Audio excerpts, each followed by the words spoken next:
ہے مگر خدا کو دیکھ رہا. وہاں سے ہٹا, درخت کے سائے میں گیا, دیکھا ادھر ادھر کوئی نہیں, کہا لیکن خدا تو دیکھ رہا ہے. یعنی جہاں جہاں جاتا وہاں وہاں اسے خدا نظر آتا.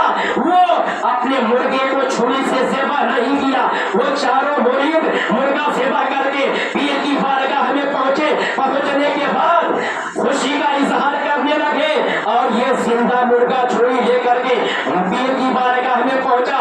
پیر صاحب نے پہلے شخص کو بلایا اور اس سے کہا کہ تم نے مرغا کہاں ذبح کیا؟ کہا میں نے فلاں جگہ ذبح کیا. کہا کسی نے نہیں دیکھا؟ کہا کسی نے نہیں دیکھا. کہا اچھا. پھر دوسرے کو بلایا, کہا تم نے کہاں ذبح کیا؟ اس نے کہا میں درخت کی آڑ میں. کہا کسی نے نہیں دیکھا؟ کہا کسی نے نہیں دیکھا. پھر تیسرے کو, پھر چوتھے کے, ہم چاروں مریدوں کو بلا کر کے پوچھتے ہیں. سارے مرید یہی کہتے ہیں میں نے ایسی جگہ پر مرغا ذبح کیا جہاں کسی نے نہیں دیکھا. اور جو چہیتا تھا, قریبی تھا, اسے بلاتے ہیں اور کہتے ہیں کہ تم نے مرغا ذبح کیوں نہیں کیا؟ کہا پیر صاحب آپ ہی نے کہا تھا ایسی جگہ مرغا ذبح کرنا جہاں کوئی نہ دیکھ پائے. میں جس جگہ گیا دیوار کی آڑ میں گیا, انسان تو نہیں تھے مگر خدا دیکھ رہا تھا. درخت کی آڑ میں گیا, کوئی نہیں تھا مگر خدا دیکھ رہا تھا. میں جہاں جہاں گیا وہاں وہاں خدا کو پایا. اس لیے اپنے شرط لگائی تھی ایسی جگہ مرغا ذبح کرنا جہاں کوئی نہ دیکھے. لیکن کون ایسی جگہ ہے جو خدا کی نظر سے پوشیدہ ہو؟ ہر جگہ خدا ہمیں دیکھ رہا ہے, کائنات کے ذرے ذرے کو دیکھ رہا ہے. سبحان اللہ. سبحان بیدم یہی تو 5 ہے مقصود کائنات. بیدم یہی تو 5 ہے مقصود کائنات. خیر النساء حسن حسین مصطفیٰ علی. خیر النساء حسن حسین مصطفیٰ علی. اللہ کا خوف جس کے دل میں پیدا ہو جائے وہ جس جگہ رہتا ہے اللہ سے ڈرتا ہے. اللہ کا خوف اپنے دل میں رکھتا ہے. اللہ کا خوف دل میں بسا کر زندگی گزارنے والا شخص ہر جگہ کامیاب ہے. اے ایمان والو, اللہ سے ڈرو اور جب بات کرو تو نرمی سے کرو. جب تم اللہ کا خوف رکھ کر کے نرم گفتگو کرو گے اللہ تمہارے اعمال کی اصلاح کر دے گا اور تمہارے سارے گناہوں کو بخش دے گا. بے شک. وَمَن يُطِعِ اللَّهَ وَرَسُولَهُ فَقَدْ فَازَ فَوْزًا عَظِيمًا. اور جس نے اللہ تعالی اور اس کے پیارے رسول کی فرما برداری کی اس نے بڑی کامیابی حاصل کی. پروردگار عالم ارشاد فرما رہا ہے جس نے اللہ تبارک و تعالی اور اس کے پیارے رسول کی فرما برداری کی اس نے بڑی کامیابی حاصل کی. اور کامیابی حاصل کرنے کے لیے جانتے ہیں علم کی ضرورت ہوتی ہے. بغیر علم کے انسان کامیاب نہیں ہو سکتا ہے. اللہ تبارک و تعالی نے اپنے حبیب پاک رحمت عالم صلی اللہ تعالی علیہ وآلہ وسلم کو ربیع الاول کی 12 تاریخ کو دوشنبہ کے دن صبح صادق کے وقت جب رات جا رہی تھی دن آ رہا تھا, مکہ المکرمہ میں حضرت عبداللہ کے مکان پر حضرت آمنہ کی گود میں نہایت ہی جاؤ جلال کے ساتھ مبعوث فرمایا. شاعر کہتا ہے ہوئے پہلوے آمنہ سے ہوئے نا دعائے خلیل اور نوید مسیحا. آقا صلی اللہ علیہ وسلم کی ولادت باسعادت ہوتی ہے. آقا صلی اللہ علیہ وسلم جب بڑے ہوتے ہیں, بڑے ہونے کے بعد عبادت کی غرض سے غار حرا میں تشریف لے جاتے ہیں, عبادت کرتے ہیں. اس وقت سب سے پہلی وحی جو نازل ہوئی تھی وہ وحی قرآن شریف کی آیت تھی. قرآن شریف میں 114 سورتیں ہیں. اللہ تبارک و تعالی نے اس وقت کون سی آیت کون سی سورہ نازل فرمائی؟ اقرا بسم ربک الذی خلق. سبحان اللہ. قرآن میں زندگی کے تمام گوشوں پر مکمل رہنمائی کی گئی ہے. اللہ تبارک و تعالی نے سب سے پہلی وہی اپنے حبیب پاک صلی اللہ علیہ وسلم کو کر کے نازل فرمائی ہے، وہی کرا بسم ربک الذی خلق، پڑھ میرے حبیب اپنے رب کے نام سے جس نے تجھے پیدا کیا۔ اللہ تبارک و تعالی کسی اور سورے کو نازل کر دیتا نہیں۔ قرآن کی سب سے پہلی آیت، سب سے پہلی سورت اللہ نے غار حرا میں اپنے حبیب کے منہ پر جو نازل فرمائی ہے وہ اقرا مانے پڑھ، یہ فعل امر ہے۔ اللہ تبارک و تعالیٰ اپنے حبیب کو حکم دے رہا پڑھ، یعنی علم یہ تمام چیزوں سے بہتر ہے۔ انسان کے اندر جب علم کی صلاحیت پیدا ہو جائے تو وہ زمانے میں مؤسس ہو جاتا ہے۔ آقا فرماتے ہیں العلم نور، علم روشنی ہے، علم چراغ ہے، اور جس جگہ علم ہوگا وہاں روشنی پھیلے گی۔ مثال کے طور پر تاریکی، ظلمت، اندھیرے کو دور کرنے کے لیے ٹارچ کا انتظام کیا جاتا ہے، ایسے ہی جہالت کو دور کرنے کے لیے، دلالت کو دور کرنے کے لیے، اپنے گھروں سے مغربی تہذیب کو ختم کرنے کے لیے علم کی روشنی گھر میں لانا یہ ضروری ہے۔ العلم نور، علم نور ہے، علم روشنی ہے، اور یہ ایسی روشنی ہے جس سے کئی پشتیں روشن اور منور ہوتی ہیں۔ اللہ تبارک و تعالیٰ نے سب سے پہلی وحی علم کے تعلق سے نازل کر کے ہمیں یہ ذہن دیا، وہ شخص کامیاب ہے جو تعلیمی میدان میں آگے رہتا ہے، جو علم کے میدان میں کامیاب رہتا ہے وہ ہر میدان میں کامیاب رہتا ہے۔ جو قوم علم میں پیچھے ہے وہ ہر جگہ پیچھے ہے۔ اگر علم میں آگے ہے، دولت اگر نہیں ہے، ثروت نہیں ہے، پھر بھی وہ کامیاب ہے۔ اس کی عزت ایوانوں میں بھی کی جاتی ہے، اس کی عزت سلطنت میں کی جاتی ہے، اس کی عزت محل میں کی جاتی ہے۔ آپ لوگوں نے سکندر بادشاہ کا نام سنا ہوگا، ارسطو کا نام سنا ہوگا۔ سکندر بادشاہ جس نے پوری دنیا فتح کرنے کی تمنا دل میں رکھا تھا، لیکن آدھی دنیا تو فتح کر دیا، آدھی دنیا باقی رہ گئی تھی، اس کا انتقال ہو جاتا ہے۔ ارسطو سکندر بادشاہ کے استاذ تھے۔ سکندر بادشاہ نے اپنے دور حکومت میں کسی بنیاد پر جیل کی سلاخوں کے اندر کر دیا ارسطو کو، اور کہا کہ انہیں آدھی روٹی دی جائے۔ دیکھیں علم کی اہمیت، اور ارسطو اس زمانے میں سب سے باکمال صاحب علم شخصیت کا نام تھا۔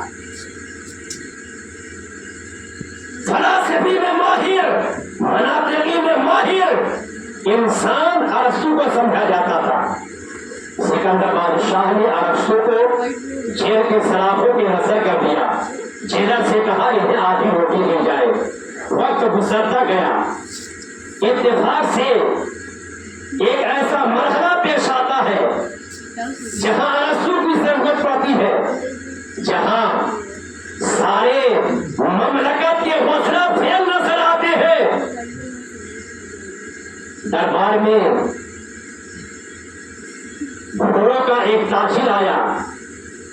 بادشاہ سلامت کی جب نظر پڑتی ہے تو گھوڑا پسند آ جاتا ہے اور کہتا ہے یہ سلطنت میں ایوان میں رکھنے کے لائق ہے۔